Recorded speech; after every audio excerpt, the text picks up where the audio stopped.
Oil prices threaten Iraq's recovery, border battles over the new year, and the media has its panties in a wad over Brazil's new president.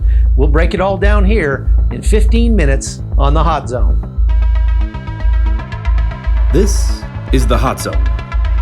Engaging with the news in a whole new way, international war correspondent Chuck Holton brings insight into areas of crisis and lets you help those affected.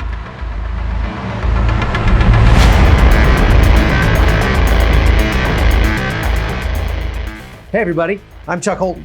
It's Thursday, the 3rd of January, and the new year is already off to a great start. Two presidents took office in Latin America, in Mexico and Brazil, and they're pursuing two radically different agendas. In Brazil, former paratrooper Jair Bolsonaro was inaugurated Monday and is immediately ready to make a decree that will make it easier for Brazilian citizens to protect themselves with a firearm. He's also committing his administration to eradicating what he calls the Marxist influences from Brazilian government and academia. All this is causing the liberal media to practically set their hair on fire.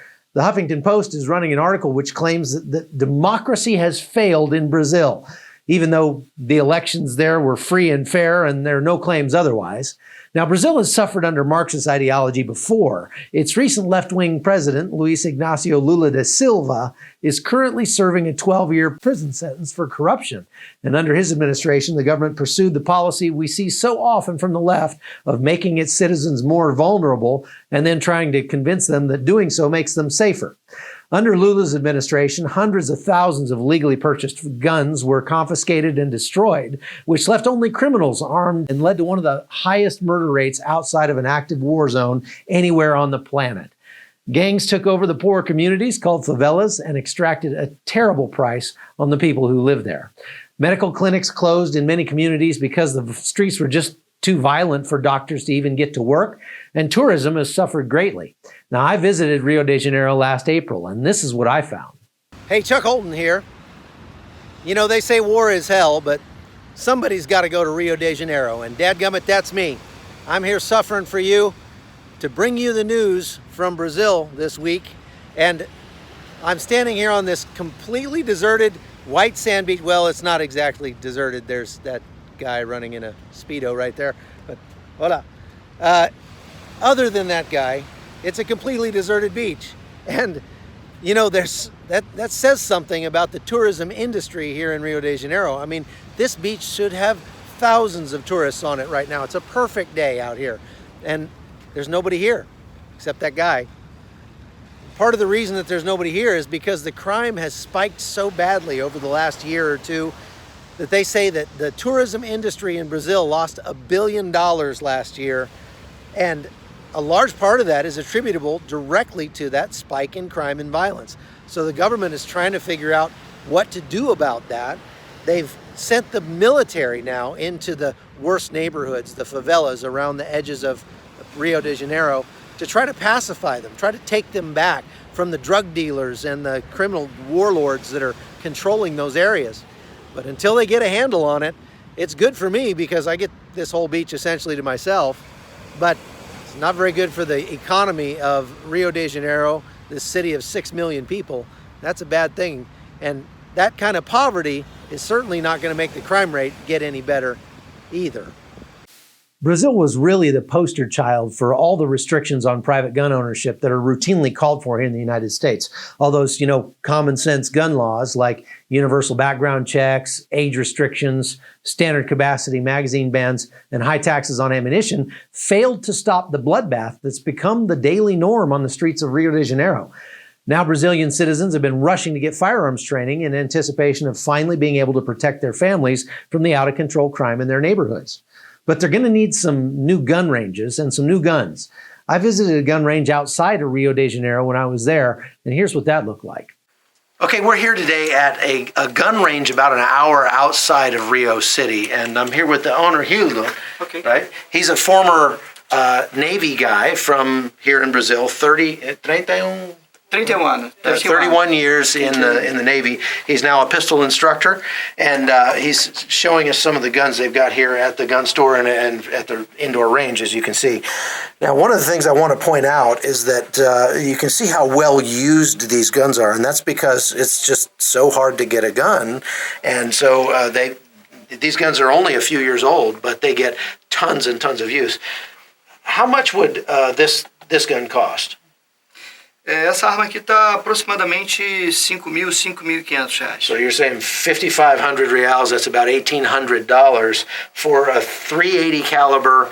It looks like a 1911 Colt, but it's actually made in .380. It's built here locally in Brazil. And how much would the Glock cost? Quanto é essa aqui? Mais ou menos, aqui no Brasil, aproximadamente R$6.000. Okay, so it's about $2,000 for this Glock 25. Is that 25? 25. G25. Yeah, Glock 25.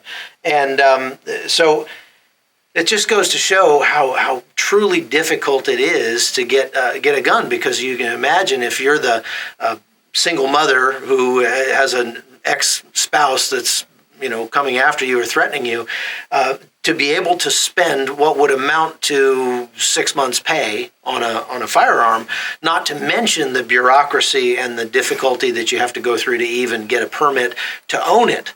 And then if you do get the permit to own it, you're not allowed to carry it anywhere, only keep it in your house. You can tell why that makes it very difficult for people here in Brazil. Poxa, você não tem ideia de como é difícil. Yeah, Muito difícil. Yeah, he says it's very hard. Now, one would hope that once President Bolsonaro loosens restrictions on gun ownership in Brazil, he'll also make it easier for guns to be imported, because the high cost of guns in circulation means that currently guns are sort of a rich man's sport. That is, only people with plenty of disposable income can afford to purchase one. Now, whether or not that was the intent of the previous administrations, the upshot is that the people who most need self-protection, single mothers and people who live in poor neighborhoods, are least able to get a gun for self-defense. Now, one interesting side note to that is that one of the architects of Brazil's failed gun confiscation scheme was a guy named Pedro Abramovich, who served as the Brazilian Minister of Justice under the corrupt administration of Lula da Silva. It's worth pointing out that Abramovich's new job is working for none other than George Soros, the liberal billionaire financier whose Open Society Foundation funds lots of left-wing causes, from unfettered migration to gun control here in the United States. Now, President Bolsonaro is committed to eradicating the Marxist influence from Brazilian society. But those Marxists aren't going away. Instead, they just appear to be, at least in some sense, setting their sights on the United States and other countries here in the Western Hemisphere. All right, now let's turn to Mexico. Their new president, Andrés Manuel López Obrador, is a mirror image to Jair Bolsonaro. He's also a populist, but on the other side of the spectrum. They call him AMLO, and he's the first leftist president in Mexico for the last 70 years. He ran on a platform of pro-migrant, raise the minimum wage, and going easier on criminals accused of drug trafficking. Now, from what I understand about Mexican politics, that last one might just be why he was allowed to win. There are lots of experts who believe the Mexican government is in reality just an arm of the drug cartels. At any rate, AMLO has his hands full with tens of thousands of Central American migrants camped out both on his southern border and on his northern border. Now, on New Year's Eve, there was a different kind of fireworks in Tijuana as another group of migrants tried to cross the fence illegally into the U.S. and then threw rocks at Border Patrol agents when they were unsuccessful. The Border Patrol then used tear gas and pepper balls to discourage those rock throwers, and a good time was had by all. Now, if you ask me, I think the Border Patrol ought to sell tickets to these events.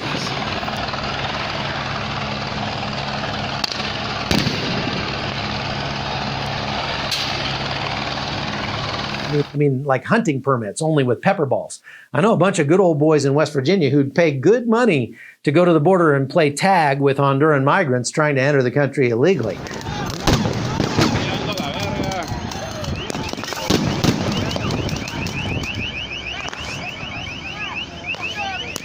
I'm not advocating injuring anyone, but paintballs with a little extra zip sounds like a good, clean fun to me, and maybe it'd help pay for the wall. Now, in all seriousness, It's a really unfortunate situation these migrants find themselves in. I mean, I traveled with them for a couple of days, and most of them were sold on the idea that it'd be an easy thing for them to hop the fence into the United States and get a job paying $15 an hour. A lot more people would probably choose to go back home if it wasn't being made easier to get to the United States by a lot of well-meaning groups who are helping these migrants.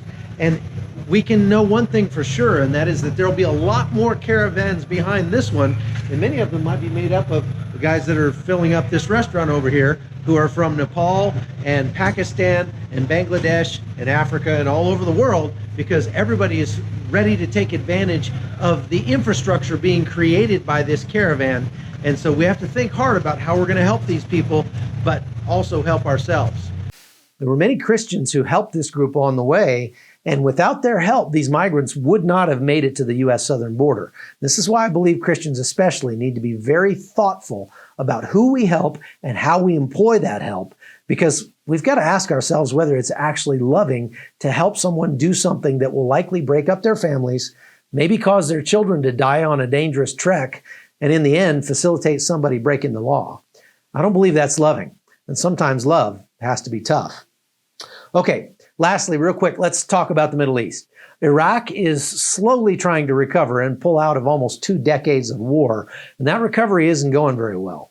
Not only has the country paid a tremendous price because of the precipitous pullout of U.S. troops in 2011, which gave rise to ISIS, but now plunging oil prices have cut the government's budget by almost a quarter. So while low gasoline prices might be great for American travelers, they could lead to further instability in the Middle East and Venezuela, and even hurt the job market in Texas.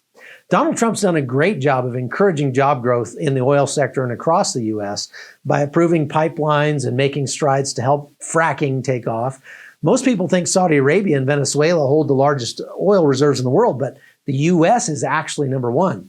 The problem is that most of our oil is too costly to get out of the ground at the current price. And so lower prices at the pump mean more pain is being felt by the U.S. oil industry. But while that might lead to some fracking companies laying people off or even going bankrupt, those low prices could lead to government instability in the country of Iraq, because they get more than 95% of their budget from oil revenues.